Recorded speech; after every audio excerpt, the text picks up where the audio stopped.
We've talked a little bit about acids and bases in our previous lesson, but just to review, acids can either be strong or weak. A strong acid is a strong electrolyte, meaning that it dissociates completely in water. And specifically, the 7 strong acids that we have to memorize are molecular compounds. So when they are put into water, they ionize. We don't typically break bonds when we put molecular compounds into solution. However, when it's an acid, specifically a strong acid, we do break that bond. And that's how we're able to form the ion. So we have a list here of our strong acids that we were told to memorize in our previous lessons. We also have a list of strong bases, which we defined as hydroxide ion containing compounds that are paired up with group 1 and group 2 metals. So we have lithium, sodium, potassium, rubidium, cesium, calcium, strontium, and barium. Strong bases are also strong electrolytes, meaning they dissociate completely. These are ionic compounds because they have a hydroxide ion and are made up of a group 1 or 2 metal. Therefore, they dissociate into their specific ions. They don't react with water in any way. A weak acid is a weak electrolyte, meaning it does not dissociate completely in water. It only dissociates partially.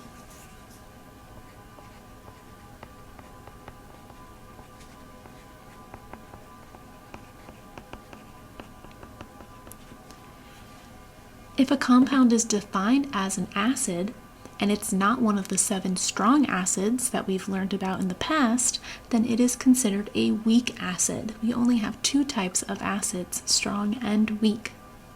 So, if it's not one of the 7, it is a weak acid, and there are more weak acids than strong acids.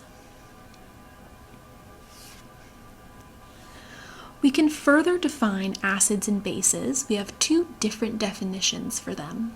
The first is the Arrhenius definition of acids and bases. And this is what we were discussing previously, where an Arrhenius acid is one that ionizes in water to produce hydrogen ions, H+. So this is what we saw in our previous lesson, where we saw our strong acid dissociating into its individual ions through ionization. For the Arrhenius base, it is one that dissociates in water to produce OH ions. Again, this is what we previously discussed, where we said acids have a hydrogen and bases have an OH. Another definition of acids and bases is the Brønsted definition. And this specifically has to do with a proton. A Brønsted acid is a proton donor, meaning it will give away a proton. A Brønsted base is a proton acceptor. So the acid gives up the proton and the base will accept it. In these definitions, a proton refers to a hydrogen atom that has lost its electron, which is also known as the hydrogen ion. So remember, hydrogen ion is H+. Hydrogen only has 1 proton and 1 electron, so if we form an ion of hydrogen, it has lost all of its electrons. It's lost its only 1 electron. So all that ion is made up of is a proton. So that's why we say we can donate and accept a proton through the Brønsted definitions of acids and bases. Here's an example of a Brønsted acid and Brønsted base in action. So we have NH3 ammonia reacting with water H2O, creating NH4+ and OH-. Here, NH3 is acting as the Brønsted base because it is transforming on the reactant side from NH3 into NH4. So it has gained a hydrogen ion, I should be specific. So it accepts the proton in order to become NH4. So we say that NH3 is the Brønsted base in this reaction.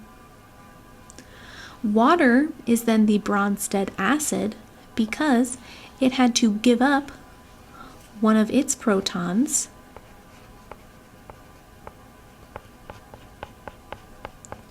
It gave up its H plus in order to become OH minus. Therefore, since water donated a proton, H plus, it is then the Brønsted acid. You'll notice here that because we are switching protons around, we're moving those hydrogen ions, our charges are changing from our reactant side to our product side. So we see the NH3 becoming more positive, and we see the H2O becoming more negative. But if we look at both sides of the equation, our reactant side has a charge of 0, and so does our product side. So we have a plus and a minus, which cancel out to 0. So just because we're moving around a proton, we need to keep in mind that that proton has a charge, so it's going to change the charge. If it's being removed, then the charge becomes more negative, and if it's being added on, the charge becomes more positive.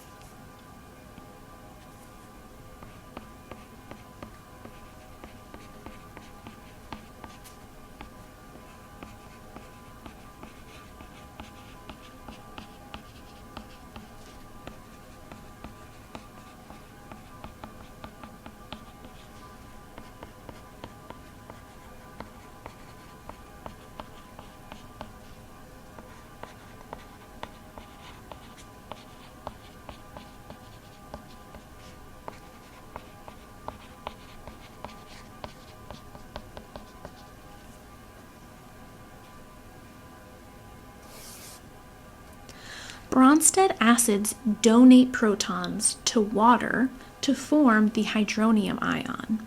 So in the case here where we have HF, HF is going to be our Brønsted acid, meaning that water is going to be the Brønsted base. So this hydrogen from HF is going to be donated to water. So water with an additional hydrogen is called a hydronium ion. So now we have oxygen with 3 hydrogens on it and an overall charge of positive. So we can refer to the moving of a proton or the changing of the charge in 3 different ways. We can say that we've donated a hydrogen ion, we say that we've donated or accepted a proton, or that we've created the hydronium ion. The hydronium ion isn't just another way of saying hydrogen ion and proton. They all refer to the same aqueous species in the reaction. So let's do some practice with this and moving around our protons using our Brønsted acid and base definition. Our first problem here wants us to predict the products of the reaction below. So we have HNO3 reacting with water. Well, we know that HNO3 is nitric acid. Since HNO3 is an acid, based off of the definition of Brønsted acids and bases, it is going to donate a proton. That proton is going to be the hydrogen, so that hydrogen is going to be moved onto the water. When we add an additional proton onto water, that's when we get the hydronium ion, H3O+. I account for the charge because the additional proton is bringing that plus charge. We've increased the number of protons, so our molecule becomes more positive. When we remove the hydrogen from HNO3 from nitric acid, it really is just like we got rid of it. So we have NO3. But the charge on that now has to be negative because we removed a proton. We only removed the proton, so the charge now becomes more negative. There's now an additional electron around, making that overall compound negative. So our final products of this are the hydronium ion and the nitrate ion, which is a polyatomic ion. The next problem wants us to identify each of the following species as either a Brønsted acid, a Brønsted base, or both. There are compounds that can act as both an acid or a base. The biggest example of that is water. We've already seen 2 examples where water could accept protons as well as give them away. So some species can act as both an acid and a base. So let's look at these examples. Our first one is HI, hydroiodic acid. Well, the name tells us that it's an acid, but let's look at why. It has a hydrogen to give away. Therefore, it can donate that hydrogen. If it has a hydrogen to donate, it means it's an acid. Now, it cannot accept a hydrogen because it does not have anywhere for that hydrogen to be put onto. If we look at our structure of hydroiodic acid, we know that iodine has 3 lone pairs and only prefers to make 1 bond. So there's no additional place for that hydrogen to go if we were to accept it. So hydroiodic acid would not act as a base. Next up, we have C2H3O2-. This is the acetate ion. Acetate, as it's shown here, does not have a hydrogen that can be given away. The hydrogens that are in the middle here, when we see hydrogen in the middle of the formula, it means that they cannot be given away. Here we have hydrogen out in front. In other examples, we've seen hydrogen out in front, okay? And we may see it at the end as well. But if it's wrapped up in the middle of the formula, that's our way of showing that those hydrogens cannot be given away. So this will not act as an acid. Now, can it accept a proton? Well, it has a charge. So it has a negative charge, meaning it could be willing to accept a hydrogen to balance out that charge and become neutral. So because it is able to accept a charge, a positive charge, it can then become a base. So it can have a proton donated to it. So if we were to add a proton to this, it would be H C2H3O2. And now we have a charge of neutral because we've added a proton on to balance out that negative charge. Next up, we have NH4 plus. That plus charge is what's going to indicate to us that we have an additional proton that is on our central atom of nitrogen.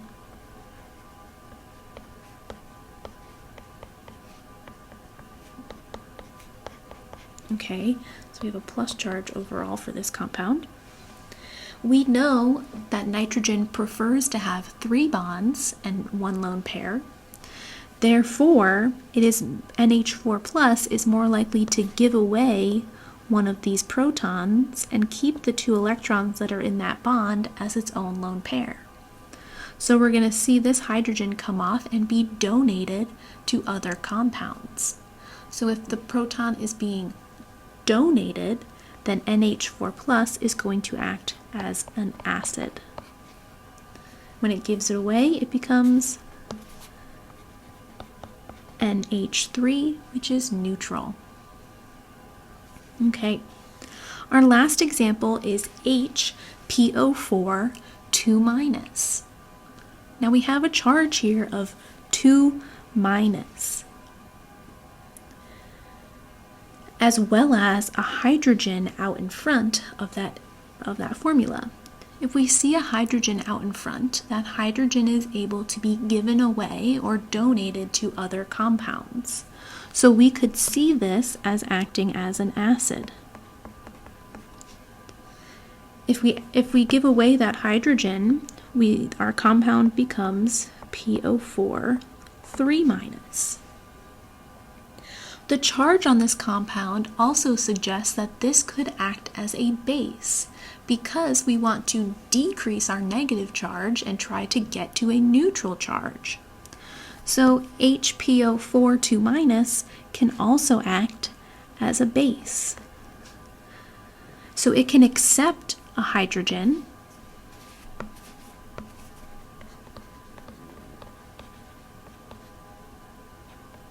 right? That's the definition of a base, is of a proton acceptor. So it's going to accept a hydrogen, and what that's going to do is make the formula H2PO4, and that's going to decrease our charge to a -1. So we're getting closer to a neutral molecule. It can act as a base again. This compound can then act as a base and accept another hydrogen and become H3PO4 with a charge of 0. It's neutral, which is where we want to be. So HPO4 2- can act as both an acid and a base, based off of the definition of a Brønsted acid and a Brønsted base. Let's do some additional practice. This one comes from your ALEKS homework. Determine all chemical species present when the following acids are dissolved in solution. So here we're given the formulas of the acids, as well as if they are a strong acid or a weak acid. We know that if it's strong, it's going to dissociate into ions. And that will be the only species in solution for these specific acids. If it's weak, we see partial dissociation. So we see both ions and compound in solution. So let's start with our first example. HBrO3 is defined as a strong acid. So these are in water, so we already know that one of the main species in the solution is always going to be water. There's always going to be H2O. If we were to take our microscopes that can look at individual atoms, which obviously there isn't, so it's a magical microscope, we would see individual molecules of water. And since this example, HBrO3, is defined as a strong acid, we would also see H+ ions as well as BrO3 ions. Since it's strong, it fully ionizes, and we break this off to have our hydrogen ions and our anions in solution. And those would be the three main species present in the solution. Our next example is a weak acid. So we know with weak acids we see partial dissociation into ions, but we also see full compounds or full molecules present in the solution. So for H3PO4, we would see predominantly H3PO4 molecules still intact in solution, but we would also see some H+ ions as well as PO4 3- ions. We have to account for the 3 here on the hydrogen. That 3 is coming from our phosphate ion. Phosphate is one of our polyatomic ions, which we know has a charge of 3-, so you have to account for that charge properly. Okay, what I want you to do for the last 2 problems here is write out the chemical species that are present in solution for these last 2 acids.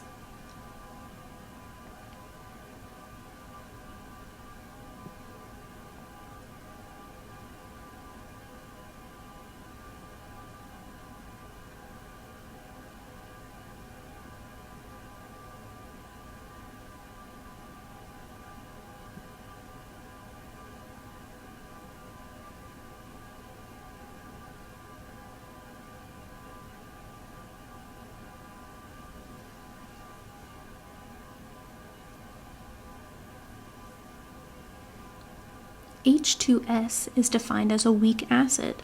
So similar to our previous example, we would see H2S molecules in solution, as well as some hydrogen ions and sulfide ions in solution. And our last example is hydrobromic acid, which is one of our 7 strong acids. So just like our first example, if it's a strong acid, we would only see hydrogen ions and bromide ions in solution with water. Okay. We can define acids based on the number of protons that they can give away in solution. So we first have a monoprotic acid, which has 1 proton to donate. Mono meaning 1, protic meaning proton. Hydrochloric acid is an example of a monoprotic acid. HCl only has 1 hydrogen to give away. So we only give away 1 hydrogen ion, and therefore once that's done, I have no more hydrogen ions to give away. So only 1 proton that can be donated from a monoprotic acid.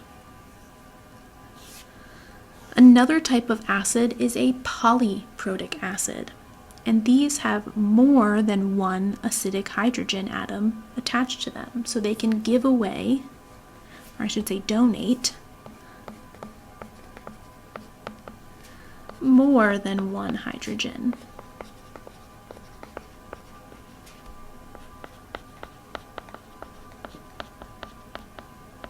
So acidic hydrogens are protons that can be given away, hydrogens that can be given away. Sulfuric acid, H2SO4, is an example of a diprotic acid. Di meaning 2, we get that from the 2 on the hydrogen of sulfuric acid. So there are 2 acidic hydrogen atoms in sulfuric acid. So polyprotic acids are going to lose their protons in a stepwise fashion. They don't just give away both of their protons in one step. So with sulfuric acid, we see H2SO4 under its first ionization giving away just 1 hydrogen. The product of that is now the hydrogen ion as well as HSO4 minus. The hydrogen of HSO4 minus is still acidic, it's still able to be donated, but that will happen in a second process. So our second process here starts with HSO4 minus, and now that second hydrogen can be given away or donated, and we get hydrogen ion out, as well as the sulfate ion. Our first step here with sulfuric acid is strong, so we see full ionization of that hydrogen ion and HSO4. However, the second process, where we start with HSO4, HSO4 minus, this is now a weak acid. So if we have a polyprotic acid that starts off as a strong acid, which only applies to sulfuric acid is our only polyprotic acid that's strong. Okay, the acid that we start with in the second ionization is then a weak acid. It's less likely to give away that hydrogen. We follow our weak acid definition.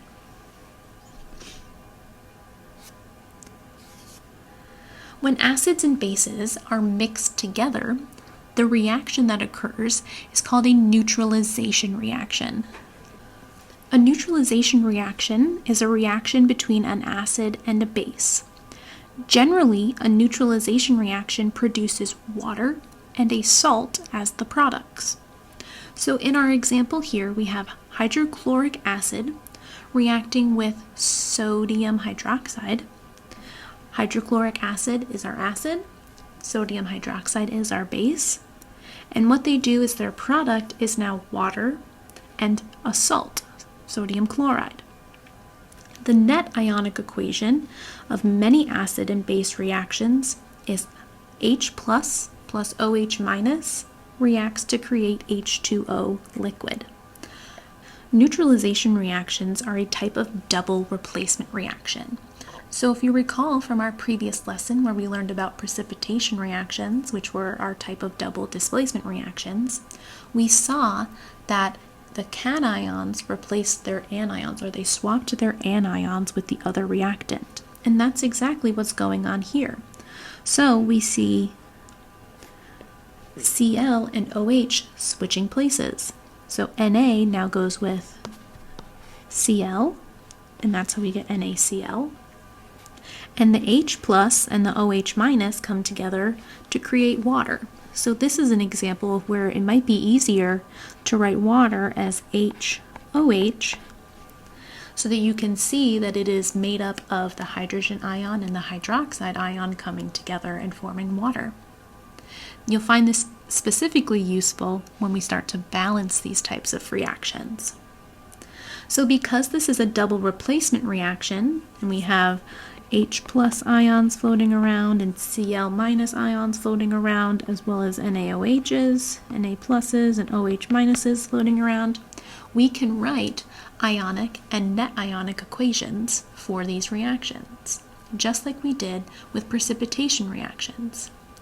Here, the aqueous product is still going to be our spectator ions, but instead of forming a precipitate, we're forming liquid water. So our rule with ionic equations and net ionic equations is whatever has an AQ notation is written as its ions. Water does not have an AQ on it, therefore it would remain as H2O in the ionic equation, similar to how our precipitate stays as a solid. Everything else has AQ, so it's represented as its ions, meaning the net ionic equation would be the formation of the liquid water, H plus, OH minus, creating H2O liquid. This is why we need to fully understand the difference between the notation AQ and the notation L. L refers to a pure liquid. And we said the only pure liquid that we're going to be looking at in this class specifically is going to be water. Everything else is going to be dissolved in water and get an AQ notation.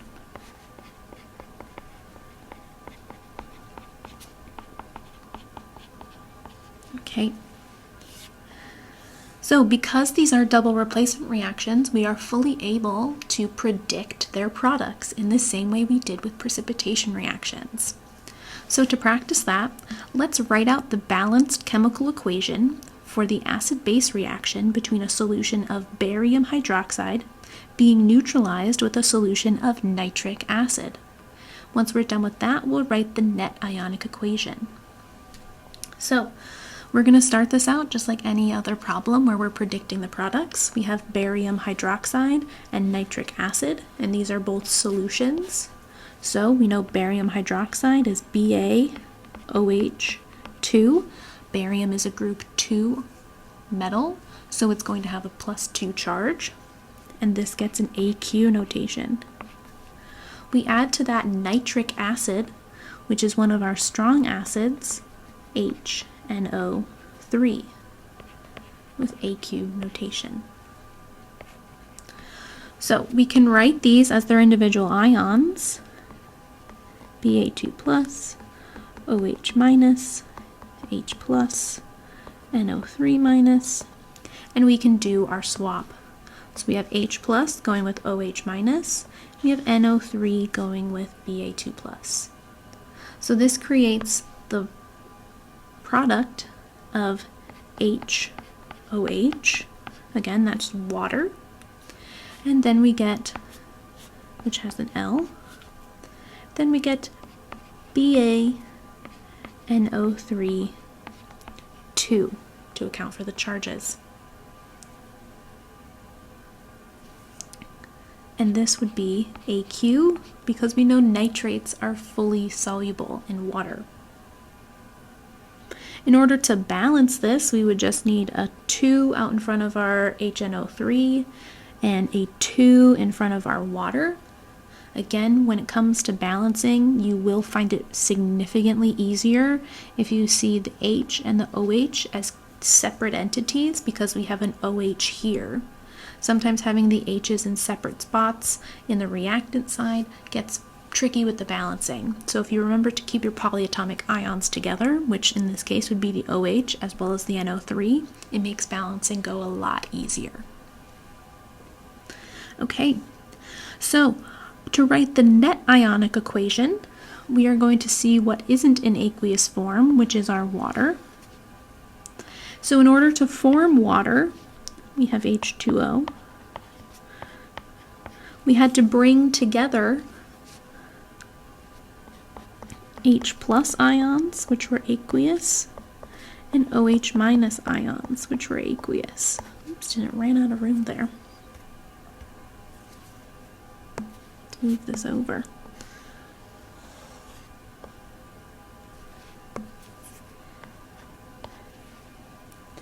In our balanced equation, we had 2 waters, 2 hydroxides, and 2 H pluses. However, we have to remember that if we're writing balanced equations, we have to show the simplest whole numbers. So we would divide this whole thing by 2, and we would get H plus OH minus creates H2O. I'm forgetting my notation, AQ on both of these. So there's our net ionic equation, which follows our rule from our previous slide that the net ionic equation for many of these acid-base reactions is H plus OH minus goes to H2O. So let's continue practicing with this.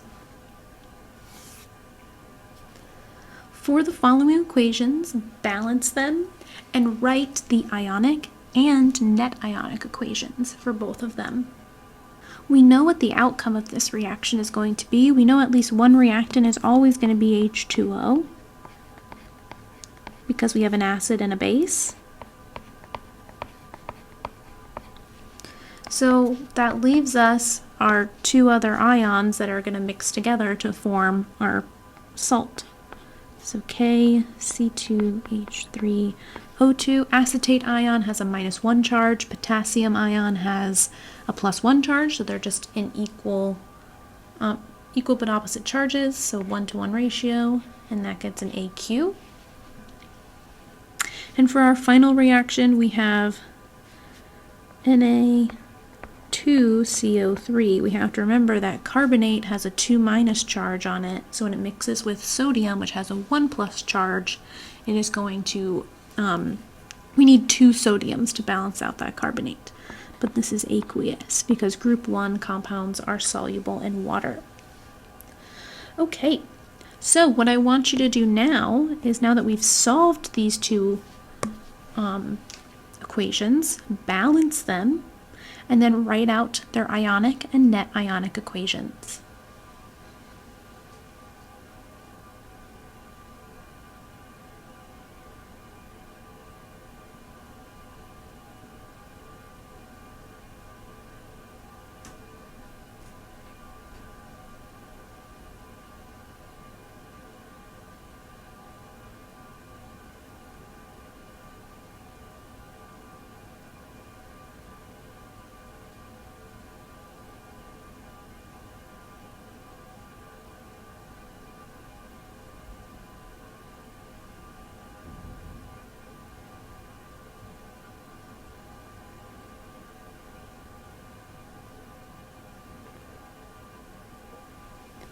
Since these are both acid and base reactions, acid-base neutralization reactions, we already know the net ionic equation.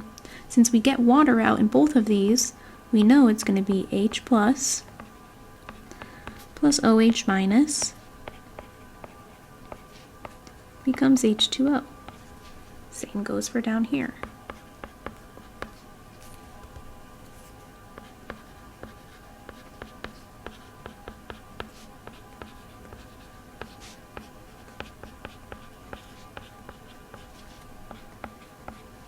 Okay, that's an L. Okay, I draw my L's as curvy L's so that you can easily tell that they're an L and not a 1.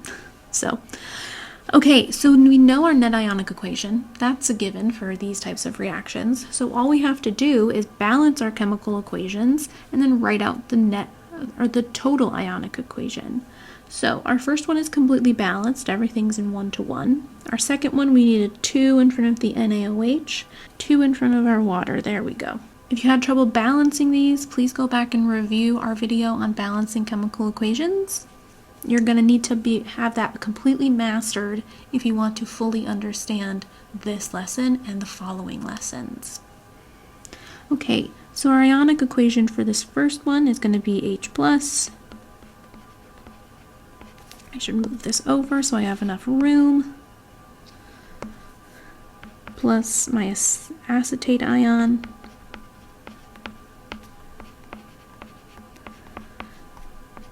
Plus potassium ion. And hydroxide ion. We create water, but water does not have AQ as its notation. It is a full molecule, so we keep it together in the ionic. So we keep that as is. It does not have AQ notation, it has L notation because it's a pure liquid. If we were to look at water in our water bottles, it would be H bonded to an O bonded to an H. We would not have any ions there. And then we have K, potassium again, and we have acetate ion as well.